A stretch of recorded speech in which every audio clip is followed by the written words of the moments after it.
अब आइए खबरों की ओर आगे बढ़े और बात समंदर में जलता जहाज की हम करते हैं। समंदर में गोवा के पास एक मालवाहक जहाज में भीषण आग लग गई। 20 घंटे से आग पर काबू पाने की कोशिश वहां पर की जा रही है। ये कार्गो शिप गुजरात के मुंद्रा पोर्ट से श्रीलंका के कोलंबो जा रहा था और तभी कहा जा रहा है कि इसमें आग लगी। देखते ही देखते आग ने कंटेनर शिप के बड़े हिस्से को अपनी जद में ले लिया।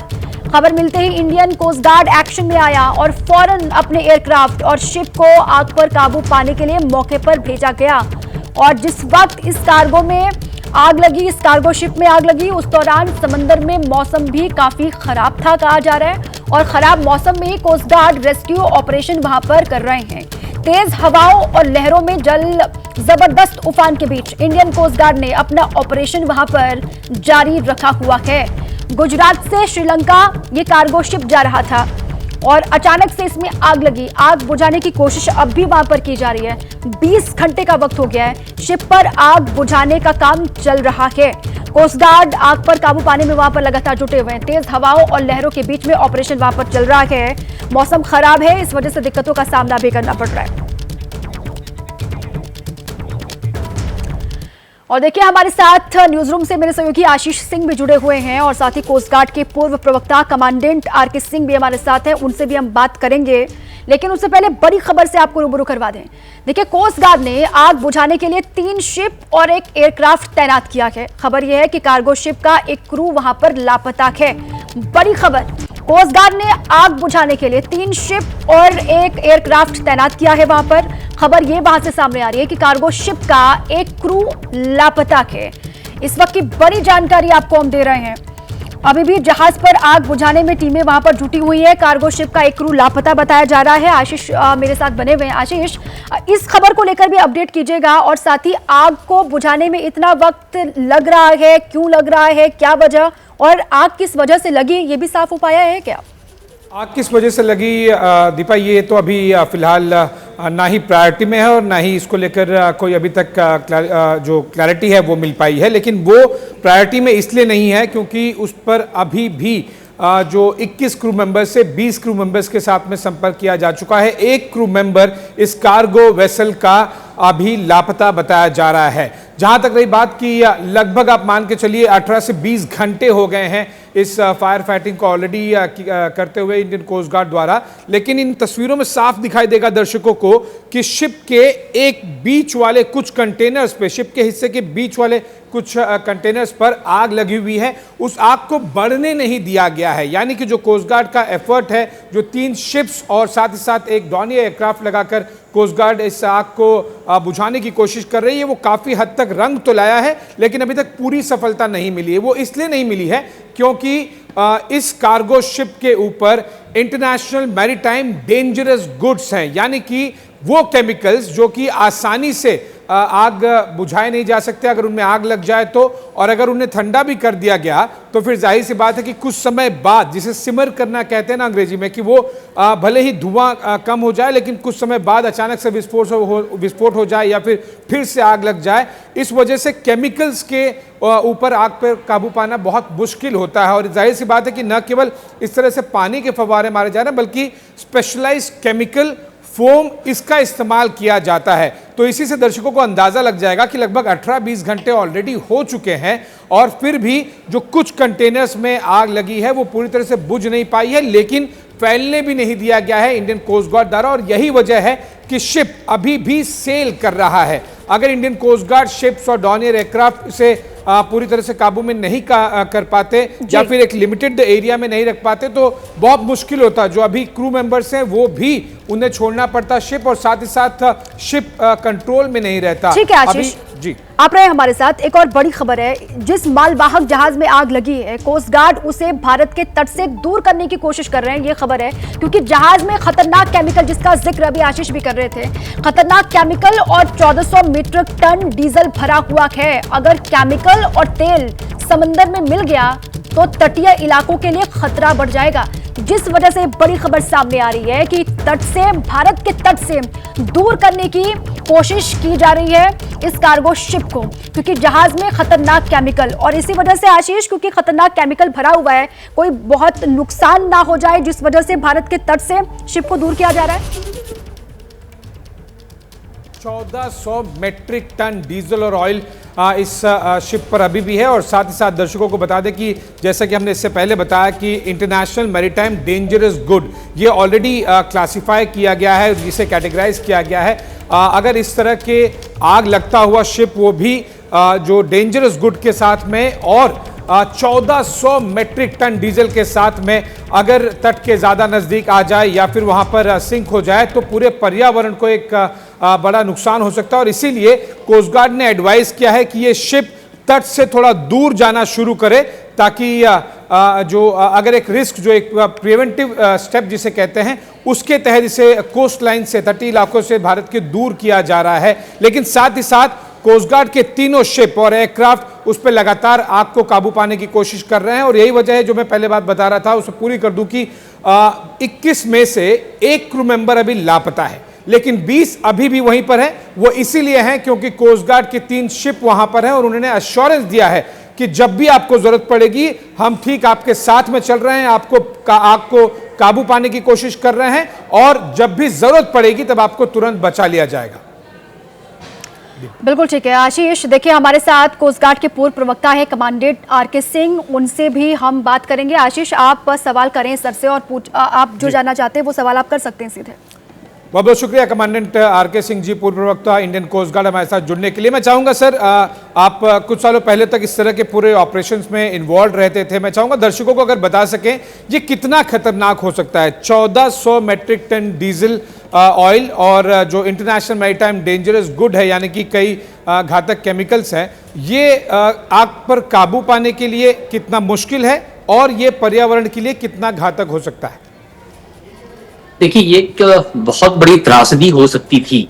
कोस्ट गार्ड ने बहुत सावधानी से, बहुत सतर्कता से इस जहाज को उस दिशा में मोड़ दिया है जहां पर फायर फाइटिंग के लिए नील विंड कंडीशन चाहिए। आपको पता है समुद्र में इस समय तूफान की स्थिति है, बहुत तेज हवाएं चल रही हैं। तो जो कोस्ट गार्ड के जहाज हैं उनसे जब फवारे निकलते हैं उनके जहाज से फायर फाइटिंग के लिए, तो बहुत मुश्किल होता है ऐसे वेदर कंडीशन में उन फवारों को, उन फोम्स को जो जहाज में आग लगी है उन तक पहुंचाना, क्योंकि बीच रास्ते में ही हवाएं उनको दिशा बदल देती है। कोस्ट गार्ड ने बहुत ही सतर्कता से जहाज को इस दिशा में मोड़ दिया है ताकि वहां पे नील कंडीशन विंड हो जाए और आसानी से पानी। जी ओके कमांडेंट सिंह, एक और चीज मैं जरूर समझना चाहूंगा। देखिए अभी हमें जो बताया गया अपडेट, लगभग ये 6 से 8 नॉटिकल माइल दक्षिण है कारवार के, गोवा और कर्नाटक के बीच में। शायद कुछ नॉटिकल माइल और अभी डिस्टेंस हो गया होगा। ऐसे में क्योंकि ये मॉनसून, पीक मॉनसून का सीजन है, एयरक्राफ्ट को उस शिप के ऊपर ऑपरेट करना, जो इंडियन कोस्ट गार्ड के शिप्स हैं उन्हें इस तरह के पीक मॉनसून में बहुत ज़्यादा तेज़ हवाएं चल रही होती हैं, समंदर में बहुत तेज़ बारिश कई बार होती है, ये कितना मुश्किल होता है आपको उस शिप के साथ में बने रहना, साथ ही साथ ध्यान देते रहना कि जब भी ज़रूरत पड़े तुरंत क्रू मेंबर्स को वहाँ से निकाल लिया जाए और साथ ही चलते भी रहें, साथ ही साथ फायर फाइटिंग भी होती रहे। यस, आपको पता है विश्व की चौथे सबसे बड़ी कोस्ट गार्ड हिंदुस्तान की है। इसके जो लोग हैं बहुत प्रोफेशनल हैं, इनको फायर फाइटिंग करने का बहुत बड़ा अनुभव है और इन्होंने 3 बड़े जहाज जो फायर फाइटिंग एक्सपर्ट्स है इनको लगाया है। इसके अलावा उन्होंने डॉनियर एयरक्राफ्ट को भी काम में लगाया है ताकि अपने शिप्स को एक वस्तु स्थिति की जानकारी, एयरक्राफ्ट कोऑर्डिनेटेड जब शिप कोई फायर फाइटिंग ऑपरेशन करता है तो बहुत अच्छे तरीके से वो कर सकता है। और कोस्ट गार्ड ने जिस तरीके से इस बहुत खतरनाक चीजों को ले जाने वाली जहाज है, अभी भी उसमें विस्फोट हो रहे हैं। जहाज का जो अगला भाग है जहां पे IMDG रखे हैं, विस्फोट की खबरें सवेरे तक आती रही हैं। यानी इतना कंटिन्यूअस फायर फाइटिंग करने के बावजूद भी उनके सारे क्रू को बचा लेना, जो एक मिसिंग क्रू है वो जहाज में उनको जोड़ने का प्रयास कर रही है। क्रू को डायरेक्टिव दिए जा रहे हैं, कोस्ट गार्ड के लोग हमेशा उनके साथ है, संपर्क में हैं और प्रार्थना यही है भगवान से वो भी सही सलामत मिल जाए और इसे बुझा लिया जाएगा। It's a matter of time और बहुत प्रोफेशनल है, हमें विश्वास रखना चाहिए अपने भारतीय तटरक्षक के बल के जवानों पर। ठीक है सर, आप कह रहे हैं कि टाइम लगेगा लेकिन आग को जल्द ही बुझा लिया जाएगा, राहत वाली खबर वहां से सामने आएगी। ठीक है, बहुत शुक्रिया आपका आरके सिंह सर हमसे जुड़ने के लिए भी, और आशीष आपका भी बहुत शुक्रिया। और इस वक्त बिहार से बड़ी खबर है। बिहार में कानून व्यवस्था को लेकर लगातार सवाल उठ रहे हैं और सवालों के बीच बड़ी खबर नवादा से है। नवादा में पुलिस की टीम पर ही हमला हो गया है, जिसमें 2 पुलिसकर्मी जख्मी बताए जा रहे हैं। देखिए, बालू तस्करी की शिकायत पर पुलिस की टीम वहां पर पहुंची थी और तभी टीम पर बालू माफिया के लोगों ने हमला बोल दिया। तो नवादा से बड़ी खबर है, बालू तस्करी रोकने के लिए पुलिस की टीम वहां पर पहुंची हुई थी, लेकिन टीम पर ही हमला कर दिया गया के बालू माफियाओं की तरफ से। और बिहार से एक और बड़ी खबर, लचर कानून व्यवस्था पर प्रदर्शन। बिहार में इंडिया गठबंधन के नेता वहां पर प्रोटेस्ट कर रहे हैं। बड़ी खबर ये सामने आ रही है, पटना में सड़क पर गठबंधन के नेता उतरे हुए हैं। विपक्षी अब इस पूरे ही मामले को लेकर, लॉ एंड ऑर्डर को लेकर किस तरीके से बिहार की सरकार को घेर रहे हैं, उससे जुड़ी बड़ी खबर आपको हम बता रहे हैं। लचर कानून व्यवस्था पर प्रदर्शन बिहार में हो रहा है। इंडिया अलायंस के नेता यहां पर प्रदर्शन कर रहे हैं, बहुत बड़ी संख्या में सड़कों पर उतरे हैं और सरकार के खिलाफ हल्ला बोल की तस्वीर आपको हम दिखा रहे हैं। पटना पर सड़क पर गठबंधन के नेता उतरे हैं। आरजेडी और कांग्रेस के कार्यकर्ता नेता सड़कों पर और सरकार के खिलाफ जिस तरीके से हाल फिलहाल में घटनाक्रम हुए हैं बिहार में, लॉ एंड ऑर्डर पर सीधे सीधे सवाल और सरकार को घेरा जा रहा है।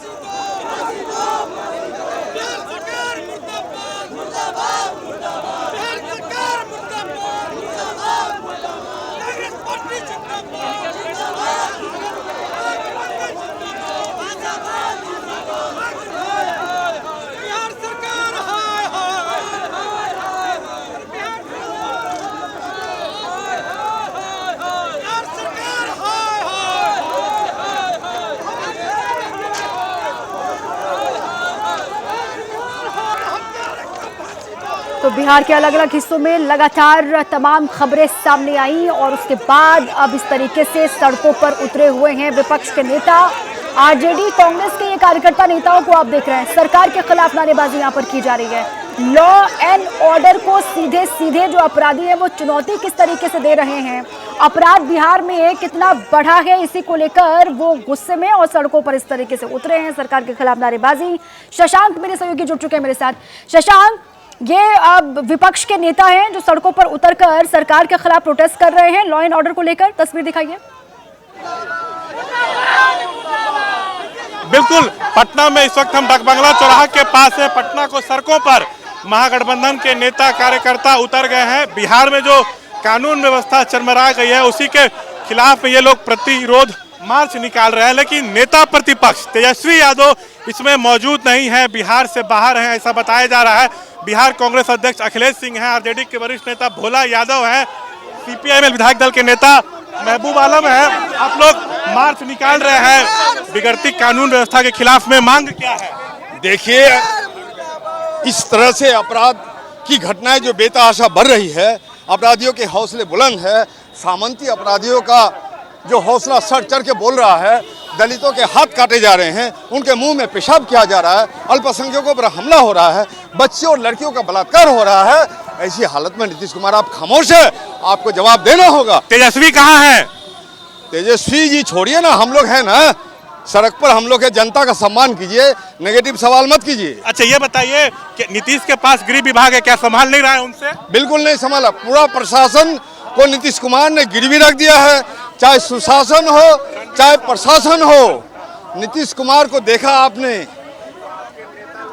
नौकरशाहों का गोर पकड़ते हुए, पैर पकड़ते हुए। देखिए, रणविजय साहू आरजेडी के सीनियर लीडर हैं, ये बताइए आप लोग मार्च तो निकाल रहे हैं लेकिन आपके कैप्टन तेजस्वी जी कहाँ हैं? देखिए, पूरी तरह से बिहार में अपराधियों का बोलबाला है। आज जो हत्या का दौर है, आम आदमी बिल्कुल ठीक है शशांक, देखिए अब खुली चुनौती अपराधी किस तरीके से पुलिस प्रशासन को, सरकार को दे रहे हैं, इसी को लेकर विपक्ष सड़कों पर बिहार पटना में उतरा हुआ है।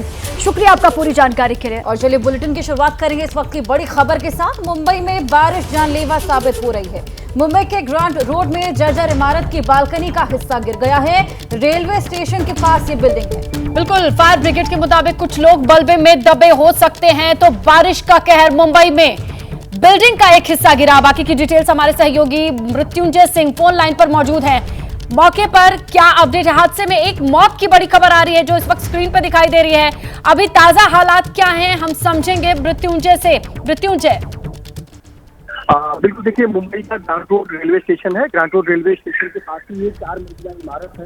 रूबी निशा मंजिल इस इमारत का नाम है और इस इमारत के दूसरे और तीसरे फ्लोर से बालकनी और कुछ स्लैब का हिस्सा नीचे गिर गया, जिसकी वजह से कुछ लोग बिल्डिंग में रह रहे थे, 7 से 8 लोग वहां पर फंस गए थे, जिनका रेस्क्यू करने का काम अभी फिलहाल चल रहा है। फायर ब्रिगेड के अधिकारी रेस्क्यू कर रहे हैं, लेकिन मलबे के नीचे कुछ लोग दबे हुए थे और जो अभी हमारे पास जानकारी आई कि इसमें एक महिला है, 3 घायल है, जिसको सरकारी अस्पताल भाटिया हॉस्पिटल में भर्ती कराया गया है।